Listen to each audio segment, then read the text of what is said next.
Believe it or not, there is a method to this madness that is the creation of these videos on this channel.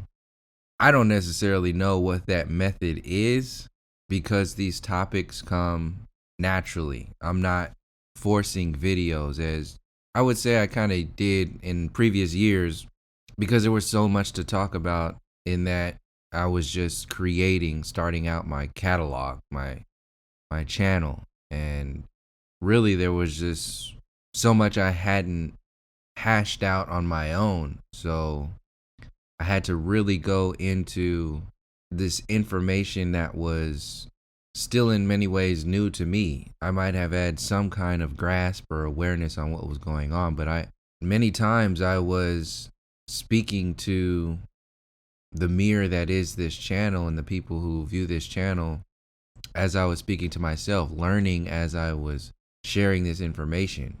Because, like I said, this information, I'm not like on the grand scheme of things, this information is all of us. It's everything. It's not me. Like, it's not my perspective.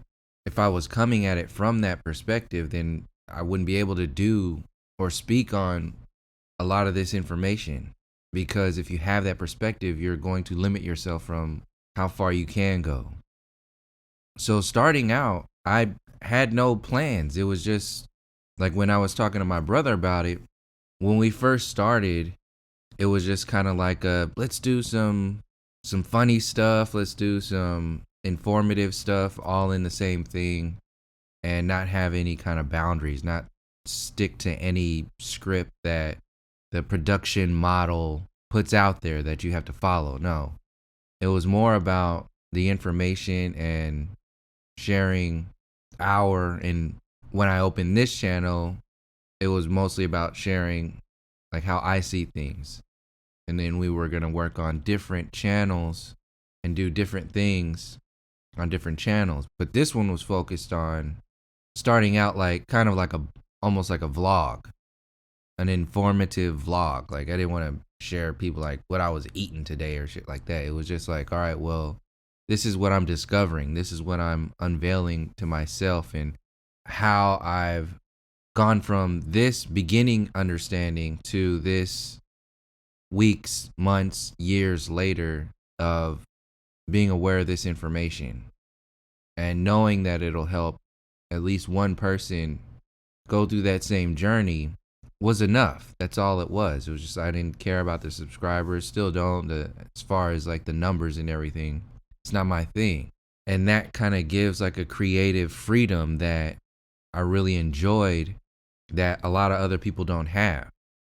A part of that creative freedom was to choose not to monetize these videos because that's also an inhibitor. It puts more of a spotlight on videos being censored and taken down. I mean, not like they haven't done that anyway, but more than that, I didn't want to have anything created on this channel be a part of generating some kind of profit for Google or YouTube or whatever tentacles that parasite is connected to. So if there was anything that was going to be out there that I was producing was not going to be a part of that. Yeah, there's ways that they monetize by, saying, well, this is copyrighted, so we're going to put ads on it. It's like, I mean, you can't do anything about that. But as far as my ability, as far as I could go, I'm saying no. Whatever will come money-wise will come from another way. And that's another thing people don't really realize too, when that's part of this sharing of information intention on this channel, is that I did go into at first, before anything, I was thinking, before I became aware of the algorithms and how they censor information, like I was very naive to the lengths that they would go. And I think at that time, YouTube wasn't owned by Google, and then Google took over, and that's when the censorship started to really get locked down. And within that censorship, there was a focus on certain information. And that's when I was just like, okay, well, I mean, there's nothing I could do here. But before that, I mean, you see all these YouTubers that were just like making money. You could you can make money off of, producing quality content.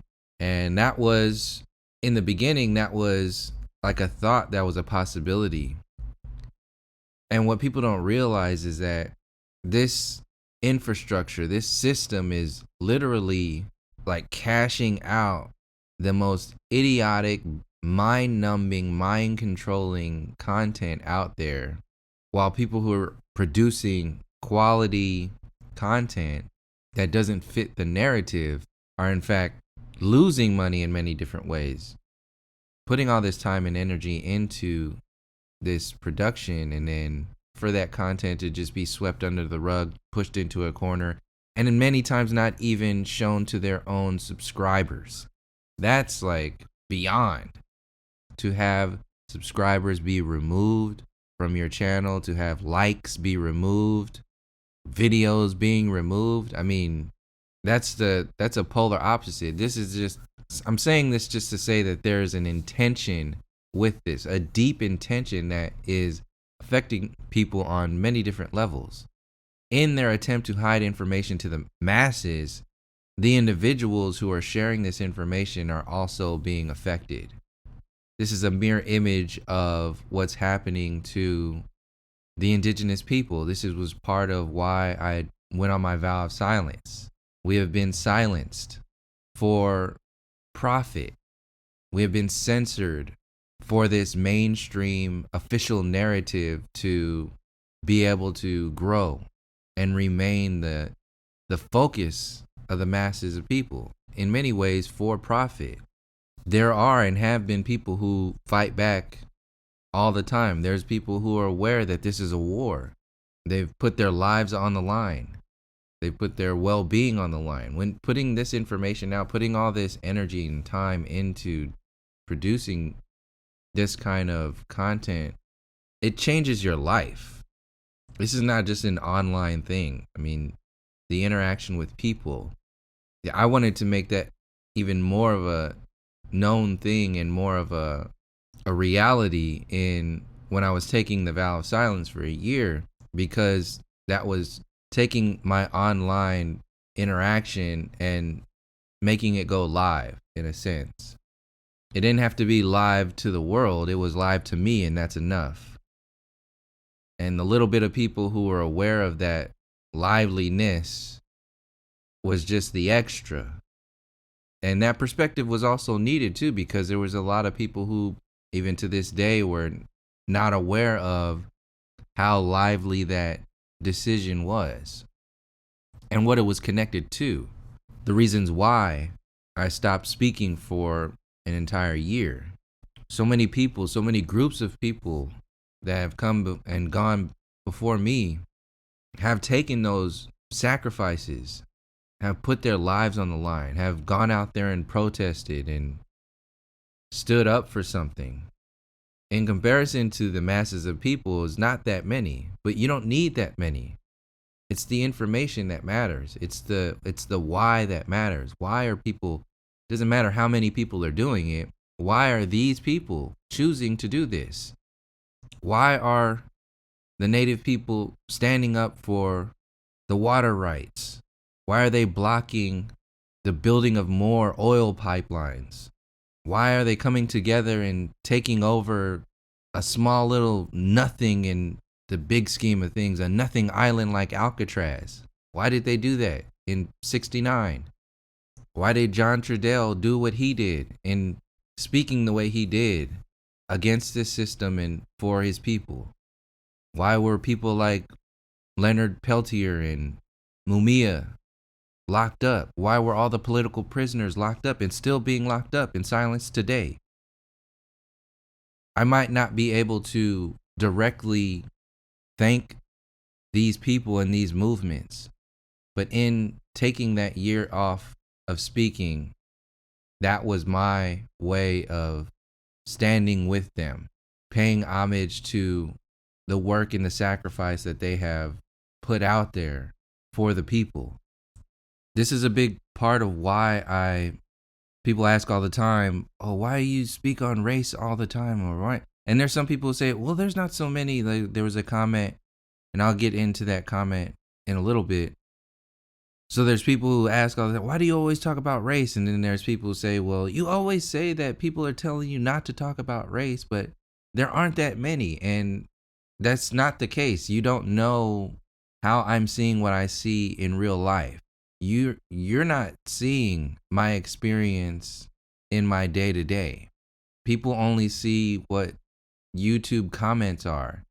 And when you really think about it, the one or two YouTube comments represent hundreds and hundreds of people.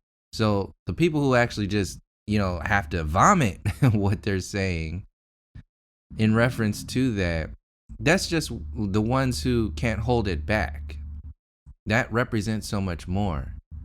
And it's not necessarily what people say against what you're saying. It's not like people don't have to say, why are you talking about racism so much in order to say, don't talk about racism? Why do you talk about, they don't have to say it. There's more that's said in not saying things than there is in what actually people say. Like how often, what is the atmosphere when you want to speak about certain things in certain conversations? Like I've said in so many other videos, it's about controlling the narrative, controlling the dialogue. In regular conversations, in more often than not, how many political, religious, mainstream, whatever kind of conversations that come up in real life, not on YouTube, in real life conversations with family, with friends, acquaintances, co-workers, people you're just out and hang out with, how many times does information start to be discussed and you have a perspective that involves the system of racism, white supremacy? You have an experience that you could share personally that directly relates to why things are the way they are, how that stuff works and relates to racism. But more often than not, 9 times out of 10, the way that conversation has developed has been designed to stay away from talking about those subjects. It's designed to stay on a surface layer. That is a form of telling you not to speak about it. And the proof of that is when you do speak about it, what happens? People emotionally start to project on you. They distract. They try to softly push it to the side or change the subject. That is a weaponized form of communication. That's an unconscious thing that exists that's been pushed into the people through fear and so many other things in order to maintain the protection of this system. It's a parasite that springs up live into action when it gets triggered. And that's a form of telling you not to speak on something. That is bigger than any 1 or 2 YouTube comments that are out there that are literally telling you, you don't have to speak. Why do you speak on racism? See, this YouTube is not life. YouTube is just a little peak, a little fraction, a little blip.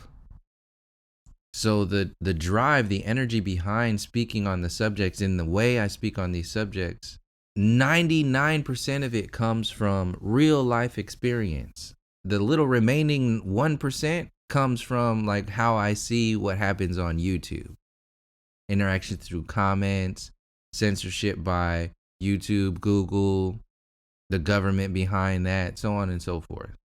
That's just the online presence. And this is not just for me. This is for other people out there who share similar information.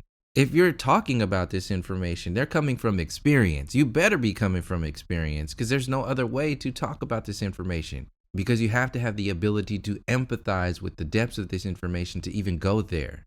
This is why people, have such a negative response towards it, because they can't empathize with it. They just, in many ways, are telling you to move on, or think that you're low energy, or you're coming from a perspective that really doesn't matter. It doesn't matter to them because they, in many ways, can't even sympathize with it. They have no ability to empathize with you. And since the mainstream thought is to discredit and dismiss even entertaining that information, that kills their sympathy. So they can't empathize because it's not their experience. And the system, since that has been the majority of their perspective, has destroyed their ability to even sympathize with where you're coming from. So that's like the little YouTube comments that leak out where people actually tell you to stop. And this is what I'm saying is why I do what I do, why I speak on what I speak on, is because these are wartime tactics. This is a war. People don't see it because it's like a cold war. You had the Cold War, you know what that exists as. But the colder war, the coldest war out there is the war that's happening every day that you go out, and you can't even address these information. Like the Cold War is when your closest friends and family are the ones that are actually weaponized against where you're coming from. And they don't have to consciously be aware of it. That's the coldest thing about it. This system has gotten so sharp that it has weaponized your friends, your family, your coworkers, your children.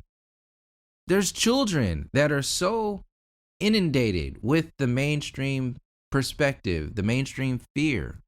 There are children out there who are going against their parents because they buy into the official narrative. They bought into the mandates, the vaccine stuff, like the official narratives of 9/11. They can't even entertain it. Why? Because their love is so deeply invested in this system through social media influencers.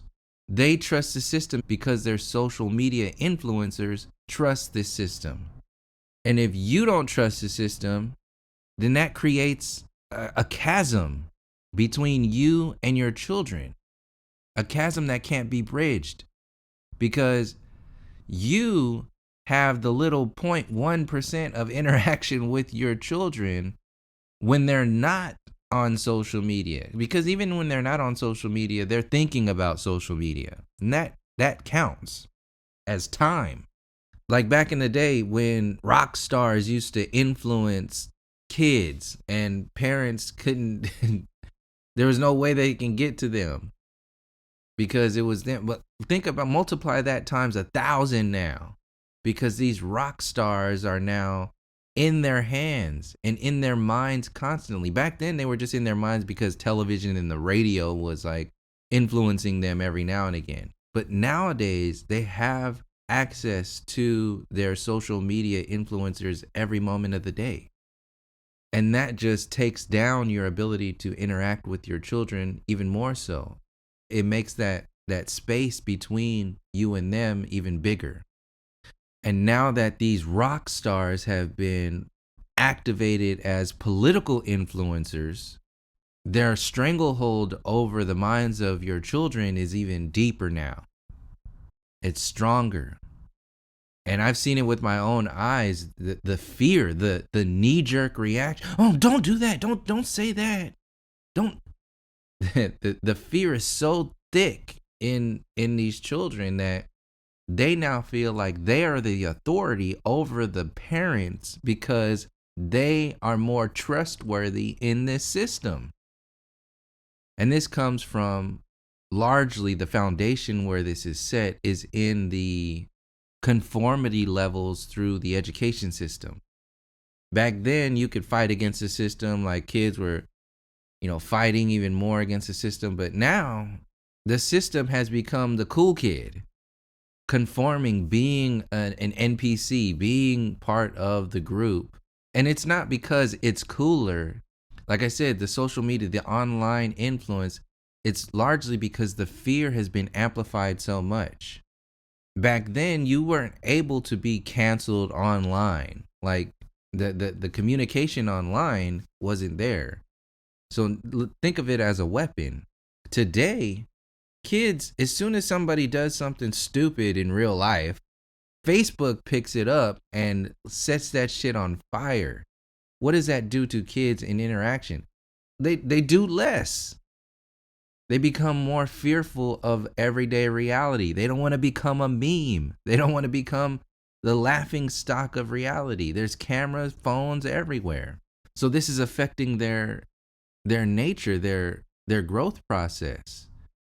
That fear has also been amplified within the school system, because once the systems realize that these kids are more prone to fear and they're more fearful, they can amplify their conformity measures on these children. And this is exactly what is happening. So like I said in previous videos, if you give them a little, they're going to take a lot. What do you think they're doing with these kids in this education system? If they're designed to conform, if they're designed to control your children, and think of it in relation to like how you had relationships with your teachers. Like your teachers were part of your child rearing. You looked up to them. So think about it. 99% of the teachers out there, and this is how it was back then, and even today, it's even worse now. It's like 99.999% now, because the fear overall has just been amplified. But think about like how the atmosphere these teachers are putting out there. They might be talking about a subject, but the way they're talking about it projects a certain fear, projects a certain feeling, an interaction to these children. They're not going to challenge anything. If they're too fearful of challenging anything in the school system, what do you think they're going to do in real life? And that's part of the plan of locking these kids down. That's why they do what they do. So like I said, back then, you had that one teacher every now and again that give you a little bit of like, I'm telling you this, but I mean, this was at least in my school, because we were kind of like an underdog, smaller kind of school in Oakland. We were like, yeah. So we had more often than not, we had more of those teachers who would give you those little gems of, hey, I'm telling you this is in these books, but you need to be thinking about this on the outside. Like I said in previous videos, my English teacher in high school, one of the books she gave us to read as required reading was Dick Gregory's, I think it was an autobiography, and he named it Nigger. And that book, just the depths that Dick Gregory was coming from back, I mean, think about it, what he was talking about these days. This was in 1990, was it 97, 96? So like, yeah, so 96, put that book in the hands of a 14-year-old, a 13, 14-year-old. You're opening up a world of perspective that is incomparable to what kids are being forced to read today. The perspective today is just, there's no way. So like I said, you had role models that stood up for something, but they were not the majority. They were very much the minority. And even today, even more so the minority. So that's going to project over to the kids. And like I said, what's happening to the kids is happening to the teachers. These teachers don't want to become memes. They don't want to get fired. They don't want to challenge the system in any kind of way. So they're holding back. They're just sticking to their syllabus that's passed down to them by the larger conformity system. So that pushing more and more and more and more, it's pushing that fear, it's pushing that conformity, it's pushing these kids deeper and deeper into fear, into a trap. And in that pushing in the education system, they get pushed every day. Look how many hours a day. They spend more time around these mind-controlled ass other kids and teachers and other role models. They spend more time with them than they do with you. And then the other time as a parent. And then the other time that they spend on social media or watching TV with other mind-controlled ass people. So they have 99% of their time is full of people who are pushing the official narrative of mind control.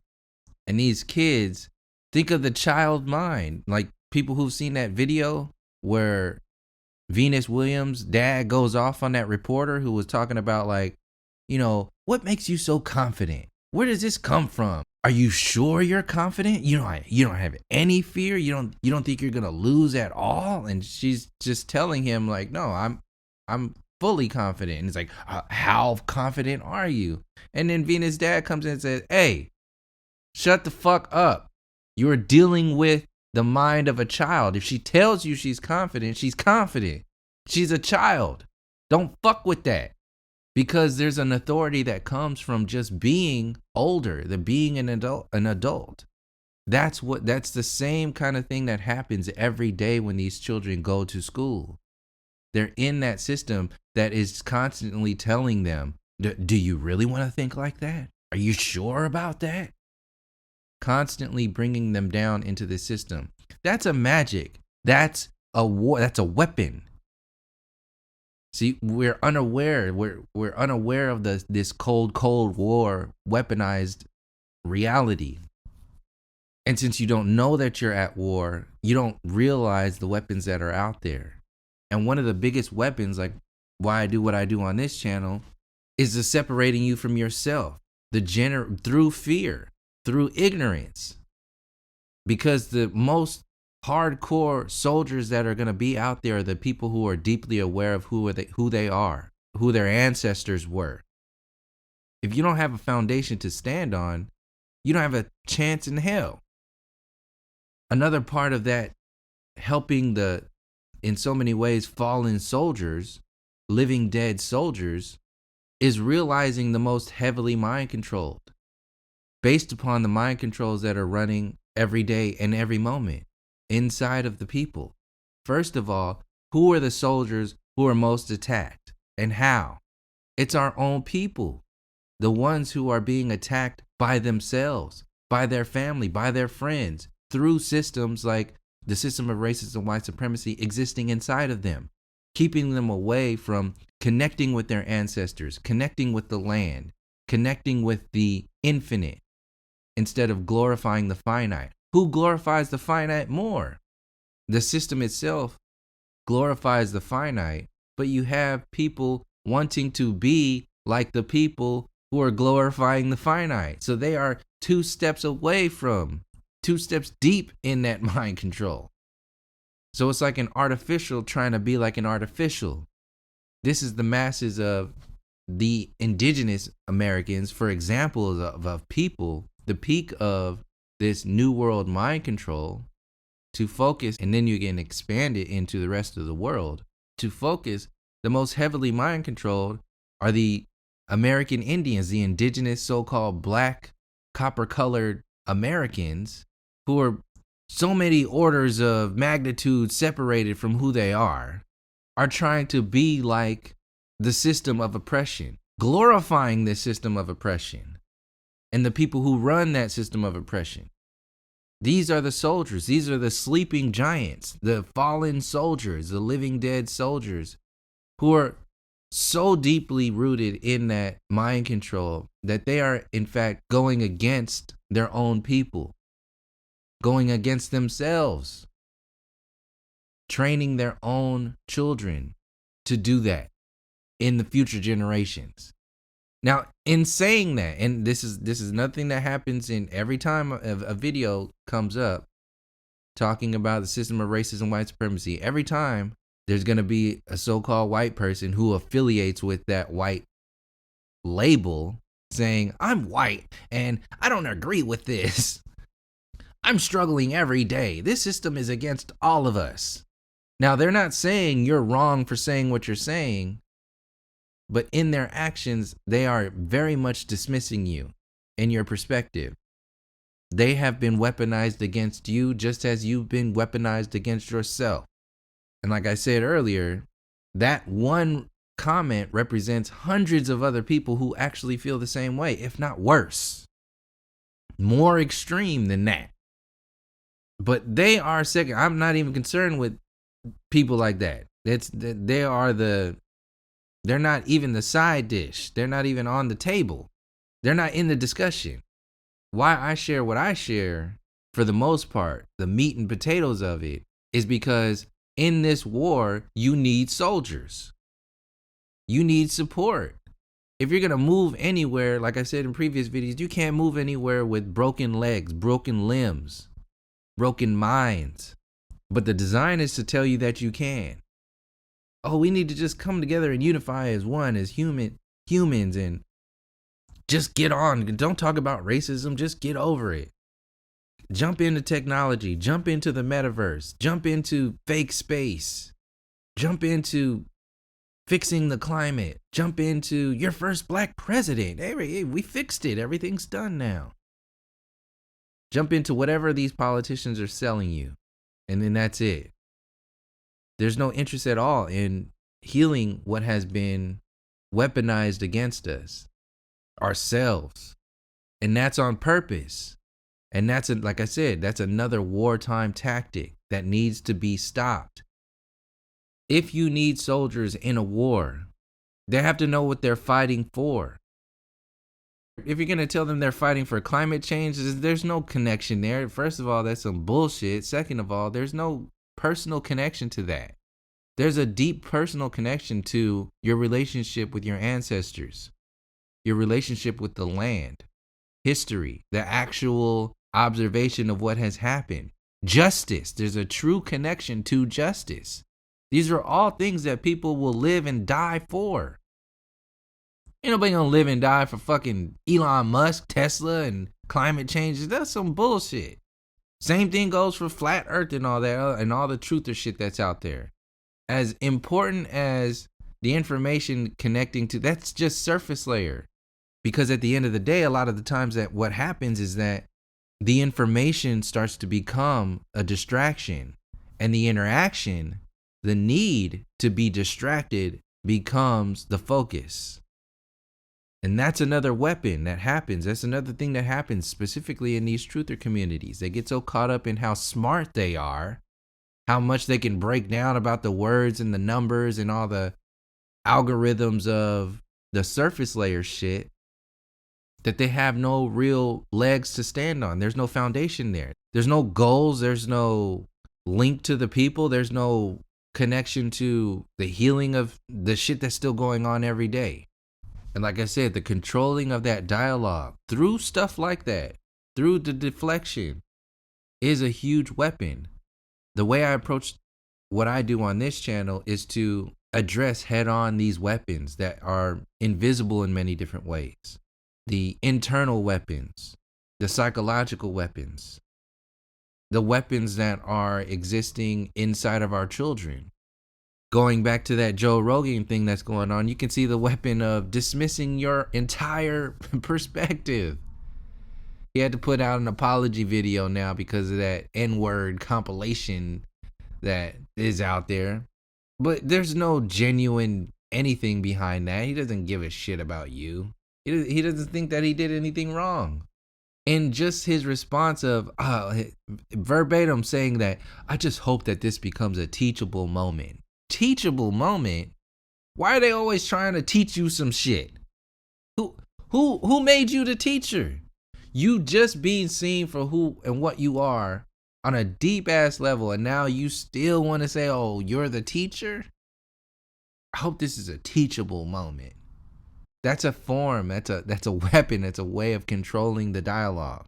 And in that apology, this is another weapon that happens all the time too. Defining your experience. Who are you to define what racism is? What we should and shouldn't be offended by? No matter what you think your intentions were, you never get to choose what is and isn't racist. You can't tell us how to experience shit. Like, who gave you the authority to define reality? Placing themselves out there to define, what they did wrong is another heavy ass, like, narcissistic approach. Is another form of gaslighting. Controlling the narrative. Defining your reality. Telling you what you can and can't respond to. What you can, oh, that's not racist. And you feel a certain way, like, wait, am I wrong? Wait, am I wrong for feeling this way? Because that's not racism. It makes you second guess your own natural response. And a lot of that's deeply rooted because these people are loved and cherished in society. And they have an authority just from being out there. Someone like Joe Rogan has $100 million worth of authority out there. And that multiplies times 1,000 when he doesn't get in, when nothing happens to him. What do you think he's gonna have? He's gonna get a slap on the wrist, maybe be put in the corner, for a week and then come back like nothing happened. This is another way of defining you. You're not even worth a real apology. You're not even worth any kind of real repercussions. And the double down to that is, think about, like I said in the last video, if even your most highly regarded Hollywood actors or celebrities out there, if they had done even a fraction, if a Morgan Freeman or a Denzel Washington had said and been caught saying even a fraction of what Joe Rogan has said and done, there wouldn't even be a question about it. Oh, is Spotify going to stand by Joe Rogan? Oh, hell no. Is Spotify going to stand by Morgan Freeman? Hell no. Get that motherfucker out of there. He's done. And that's the atmosphere and the people. That's not only existing in the system. That's people saying, oh, no, he's done. He can't do anything about it. You did this to yourself. Get him out of there. I like his movies, but it's just time for him to go. But with Joe Rogan out there, like I said, they get a pass every day. Every day in reality. Oh, no. He's too big to fail. He's like Joe Rogan at $100 million. That's like the banks. Oh, you're too big to fail. Got to keep you out there, buddy. Here you go. Here's an extra $100 million for your time. Like, this is the thing. When people do shit like and get put out there like Joe Rogan, he's getting paid. They get promoted like those priests, like those cardinals and shit in the Catholic Church. When they do some fucked up shit, when they get caught up like raping hella kids. Look at that breakdown in the movie Spotlight when they caught all those pedophiles in the Catholic Church. What happened to them? They got promoted in the church. That's how this system works. Joe Rogan is going to get promoted for getting caught saying the N-word. That shit is in high regard. They love that shit. They're like, oh yeah, now we can talk about it. Because what they're doing is, in talking about it, they're being able to say it. They're being able to say something that they want to say, call you what they want to call you without really doing it. In talking about it, they're telling you what and who you are and how he's treated. In just questioning whether or not Spotify is going to do anything to Joe Rogan, that's telling you it's telling you how much you matter. You don't. How you feel about a certain situation, it's like, well, this basically this is what they're saying. Well, it really is just black people. Come on. I mean, they really are just what he said they are. So how much trouble is he really going to get into? Come on. Really, guys. Are you guys going to cancel Joe Rogan because he said the N-word? Because he called them apes? And because he said they have different minds? They really do have different minds. They're a lesser human. And they're from Africa. So, I mean, they're more closely related to apes than we are. That's what they're saying when they just kind of like put this shit on the surface. Like, oh, is Spotify They want that. They know that. They know that that's how it's existing in the people. People talking specifically about the nuts and bolts of what he said, how he said, they're playing checkers. The chess game is to realize that in just entertaining this subject, the reaction that exists psychologically in the masses of people who are in view of this, that is the real wartime tactic. That's the real weapon. People arguing about the surface layer shit and like something like changing presidents. Is that going to do anything for the system? Hell no. But all that arguing and fighting and yelling at these political people that are out there, get him out of there. He can't be our president. It's not going to do anything when the next president comes again. It's just going to do, like Joe Biden literally said, you're not black if you don't vote for me. What is that saying? And all he had to do was apologize. And he even didn't have to apologize. He could have just stood by it and then people would have supported him for that. What is that doing? First, he's on the biggest stage in the world. He has so much feeling in him in he has the ability to define who you are. Your blackness is not defined by you, it's defined by people like Joe Biden talking down to you. Ugh. That's a whole nother part of it.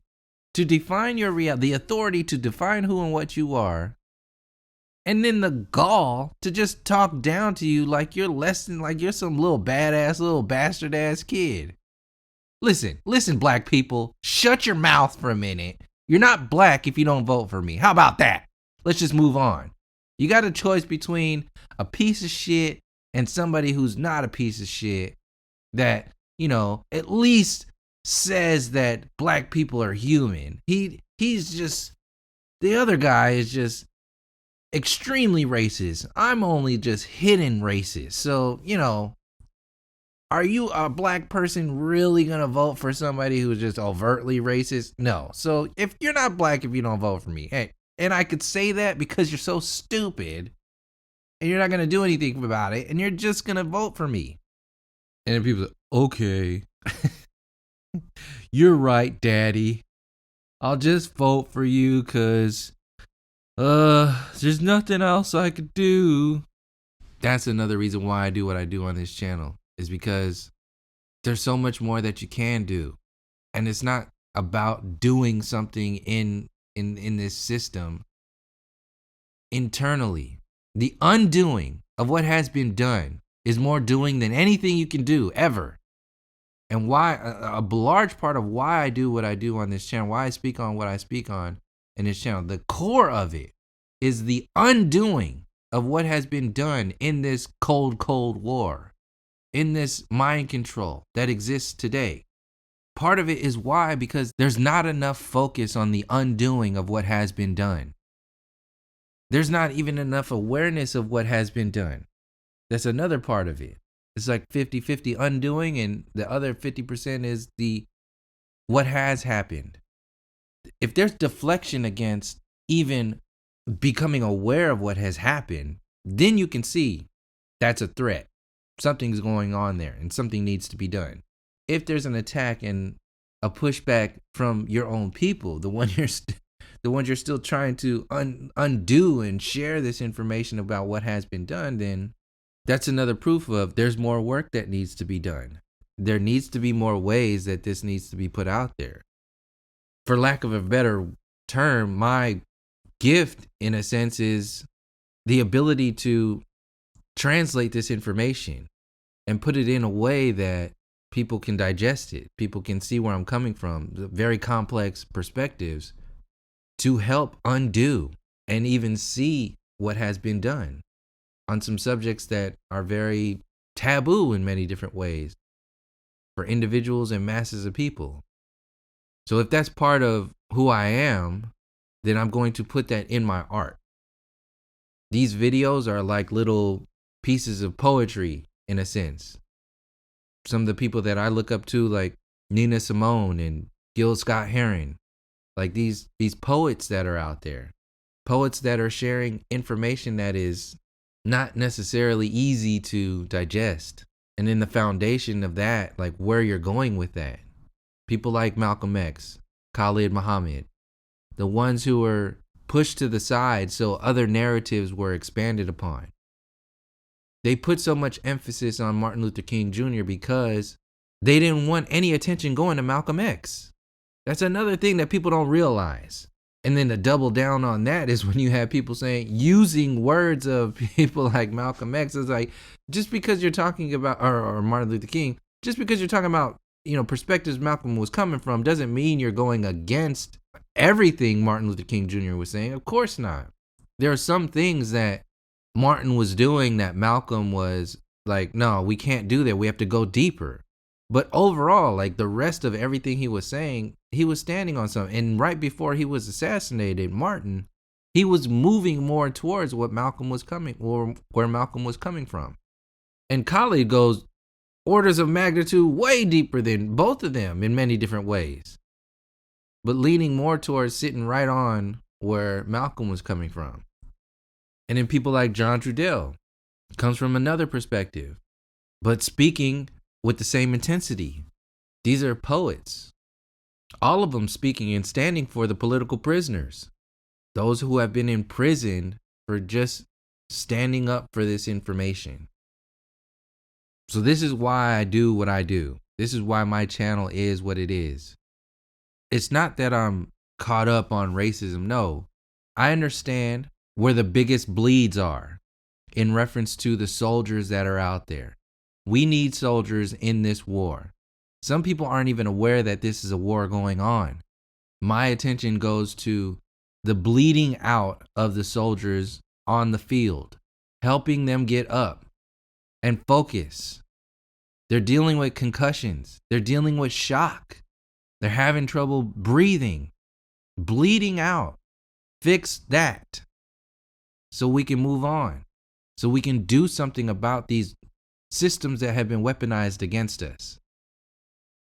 The biggest weapons are the weapons that exist inside the people and those around them. It's not the stories themselves that are the weapons. It's the way you digest those stories and regurgitate them and make them a part of who and what you are. Redefining you, instilling this fear inside of you, instilling this sense of authority on people outside of you. Break the authority, break the fear, stop the bleeding, put these broken bones back into place so they can heal correctly. Don't just slap a fucking cast on top of all these broken ass limbs and say, oh, have a nice day. No, they need to be reset. That's going to be painful. That bone needs to be straightened out. And people don't want to do that. It hurts too much. They'd rather just stick a cast on it and walk down the street all crooked for the rest of their lives. Could they survive? Yeah. Could they be very effective, extremely effective in war? No. Not walking all crooked and shit. You're not going to be able to run and do anything effective. No. You might be able to sit your little ass down and shoot a gun. But we need fully healed soldiers in this war. Some of these truther channels out there are only interested in slapping a cast on a heavily fractured ass, broken ass leg and saying, look what I did. I healed their leg. Yeah. But they're strapped in a fucking wheelchair. They can't move for the rest of their lives. It's going to mend that way. Legs all broken backwards and shit. Look what I did. I put a cast on it. It's good. No. Shit needs to be put back into place and heal correctly so they can move forward. And all the other flowery information, like somebody asked in a comment, like, what is your perspective on love and chaos and nature and stuff like that? Yeah, I used to talk about that stuff because it's pretty. I'm not that kind of poet anymore. I'm not that kind of artist anymore. My focus is more so on, like I said, this is a war. My focus is on stopping the bleeding. The relationship between chaos and order is, from where I'm coming from, like I said in previous videos, the chaos is the infinite. There's no holding on to it. It's constantly changing. It's the everything, including the order, not limited to the order. The finite is this experience.